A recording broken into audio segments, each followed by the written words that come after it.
بسم اللہ الرحمن الرحیم۔ السلام علیکم۔ آج ہم آپ کو جہنم کے اندر دردناک کھانوں اور مشروبات کے بارے میں بتائیں گے۔ جہنمی لوگوں کو کھانے اور مشروبات سے کس طرح عذاب دیا جائے گا۔ جہنم میں اللہ تعالیٰ نے کافروں، مشرکوں اور گنہگاروں کے لیے طرح طرح کے ہولناک عذاب تیار کر رکھے ہیں، جن عذاب کو برداشت کرنے کی کوئی انسان طاقت نہیں رکھتا۔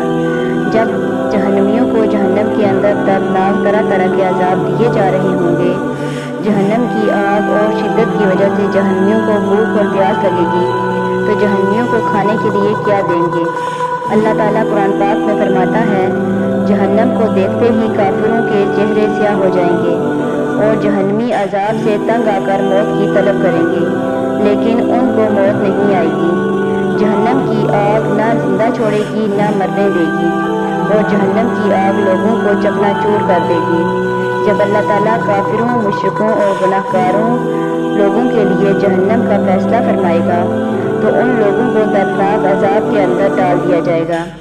اس وقت جہنمیوں کو آگ کا لباس پہنا دیا جائے گا اور جہنم کی آگ سے ان کا بستر تیار کیا جائے گا، اور اسی جہنم کی آگ سے ان کی چھتریاں اور قناتیں بنائی جائیں گی، جس کے اندر یہ جہنمی لوگ رہیں گے، اور اسی جہنمی آگ کا فرش بنایا جائے گا۔ حضور پاک صلی اللہ علیہ وآلہ وسلم نے جہنم کے خوفناک شکل و صورت کے بارے میں فرمایا کہ جب قیامت کے دن جہنم کو اپنی جگہ پر لایا جائے گا تو اس کو 70,000 لگامیں لگی ہوں گی، اور ہر لگام کو 70,000 فرشتے کھینچتے ہوں گے۔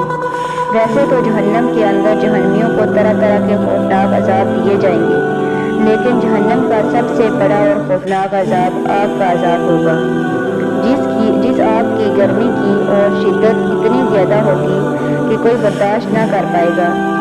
بار بار جلنے سے جب وہ کوئلہ بن جائیں گے تو اللہ تعالیٰ کی طرف سے ان کو دوبارہ نیا گوشت دیا جائے گا اور نئے چمڑے کے ساتھ دوبارہ زندہ کیا جائے گا، پھر ان کو آگ کے ساتھ جلایا جائے گا۔ یہ عذاب ان کو بار بار ہوتا رہے گا۔ حضور پاک صلی اللہ علیہ وآلہ وسلم نے ارشاد فرمایا، جہنم کی آگ کو فرشتوں نے 1000 سال تک جلایا تو وہ سرخ ہو گئی، پھر مزید 1000 سال تک جلایا تو وہ سفید ہو گئی، پھر تیسری بار مزید 1000 سال تک جلایا گیا تو وہ سیاہ رنگ کی ہو گئی۔ اب جہنم کی آگ نہایت خوفناک اور سیاہ رنگ کی ہے۔ حضور پاک صلی اللہ علیہ وآلہ وسلم نے ارشاد فرمایا، جہنم کے اندر ایک آگ کا پہاڑ ہے جس کی بلندی 70 سال کی مسافت ہے۔ اس پہاڑ کا نام سعود ہے۔ جہنمی لوگوں کو اس پہاڑ پر چڑھایا جائے گا۔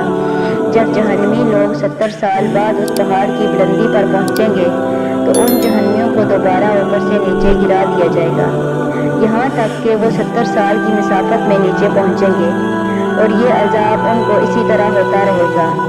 روایات میں آتا ہے، کچھ جہنمی ایسے ہوں گے جن کے سروں کو پتھروں کے ساتھ بار بار کچلا جائے گا۔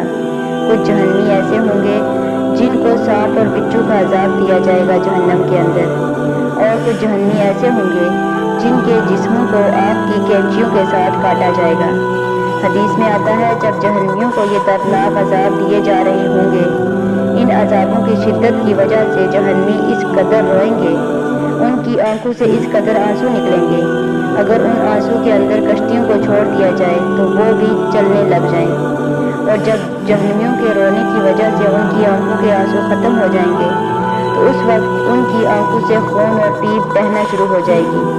جب جہنمیوں کو دردناک عذاب کی وجہ سے پیاس اور بھوک لگے گی، جس کے بارے میں اللہ تعالیٰ قرآن پاک میں سورۃ ابراہیم آیت نمبر 16 اور 17 میں یوں ارشاد فرماتا ہے، جہنمیوں کے زخموں سے بہنے والی پیپ اور خون کھولتا ہوا پانی جہنمیوں کو پینے کے لیے دیا جائے گا۔ اس آیت سے پتہ چلتا ہے پینے کے لیے 3 طرح کے مشروبات دیے جائیں گے۔ حدیث پاک میں آتا ہے، جہنمیوں کا پانی اس قدر گرم اور گندا ہوگا، جب جہنمی کے چہرے کے قریب لایا جائے گا تو اس جہنمی کے چہرے کی کھال پگھل کر گر جائے گی، پھر یہی پانی جہنمیوں کے سروں پر ڈال دیا جائے گا۔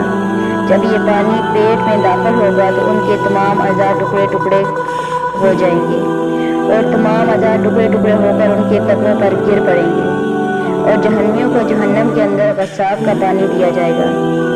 وہ ایسا بدبودار پانی ہے، اگر اس کا ایک ڈبول کو دنیا کے اندر ڈال دیا جائے تو پوری دنیا بدبودار ہو جائے۔ اور جب بھوک لگے گی تو کانٹے دار زقوم کا درخت کھلایا جائے گا۔ زقوم جہنم کے اندر ایسا کانٹے دار اور زہریلا درخت ہے، جب یہ دوزخیوں کو کھلایا جائے گا تو ان کے خلق میں پھٹ جائے گا، جس کی وجہ سے دوزخیوں کا دم گھٹنے لگے گا، تو وہ پانی مانگیں گے۔ ان کے سامنے اتنا گرم پانی پیش کیا جائے گا جس کی گرمی کا یہ عالم ہوگا کہ چہرے کے سامنے لاتے ہی تمام خال پگھل کر اس کے برتن کے اندر گر جائے گی۔ اور جب یہ پانی پیٹ کے اندر جائے گا تو ان کے پیٹ کے تمام اعضاء جلا کر ٹکڑے ٹکڑے کر دے گا۔ زقوم کا درخت ایسا درخت ہے، اس کا ایک قطرہ دنیا پر گرا دیا جائے تو یہ دنیا کے تمام کھانے پینے کی چیزوں کو بدبودار اور خراب کر دے۔ کچھ شک نہیں، فیصلے کا دن ان سب کا جی اٹھنے کا دن ہے۔ جس دن کوئی دوست کام نہ آئے گا، ان کو کوئی مدد نہ ملے گی مگر جس پر اللہ مہربانی کرے۔ بے شک وہی غالب ہے، بڑا مہربان ہے۔ بلا شبہ تھور کا درخت گناہگاروں کا کھانا ہوگا، جیسے پگھلا ہوا تانبا۔ وہ تھور پیٹوں میں اس طرح گھلے گا جس طرح گرم پانی کھولتا ہے۔ حکم دیا جائے گا، اس کو پکڑ لو اور کھینچتے ہوئے دوزخ کے بیچوں بیچ لے جاؤ۔ پھر اس کے سر پر کھولتا ہوا پانی انڈیل دو تاکہ عذاب پر عذاب ہو۔ اب مزہ چکھ، تو بڑی عزت والا اور سردار تھا۔ یہ وہی دوزخ ہے جس میں تم لوگ شک کرتے تھے۔ اللہ تبارک و تعالیٰ سے دعا ہے ہمیں جہنم کے دردناک عذاب سے بچائے اور حضور پاک صلی اللہ علیہ وآلہ وسلم کے صدقے ہمارا خاتمہ ایمان پر فرمائے اور جنت کے اندر حضور پاک صلی اللہ علیہ وآلہ وسلم کے ہاتھ سے جام کوثر نصیب فرمائے۔ اگلی ویڈیو تک اجازت دیں۔ اللہ حافظ۔